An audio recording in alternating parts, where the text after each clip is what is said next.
Oh my gosh, ang lalaki na nila. Last time ko chinek to is mga flowers pa lang. Ayan. Ang dami nila. Bugnay lang. Parang bugnay lang. Kaso andito seedless eh. So, may mga buto siya. Ganda yata ito gawing wine. Sobrang dami. Ayan. Ganun din yung pomegranate ko guys. So, namumulaklak. Non-stop siya. Talagang all year namumunga. Parang siyang bayabas. Pero pomegranate na yan. Pomegranate. Yan. Tingnan. Couple more weeks. Baka ready na ito kainin. Maybe 2-3 more weeks. Ang galing. Ayan, medyo. Hindi ko alam ano nangyari dyan. May pinkish damage. Siguro sa ulan.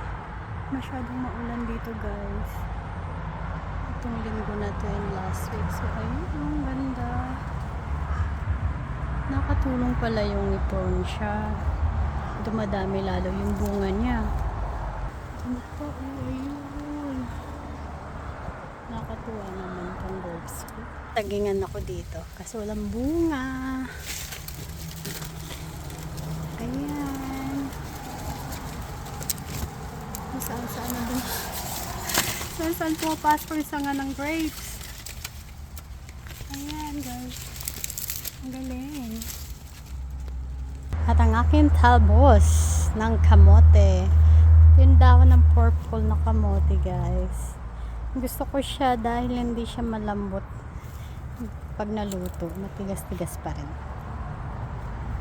Ayan lang, updates ng grapes ko.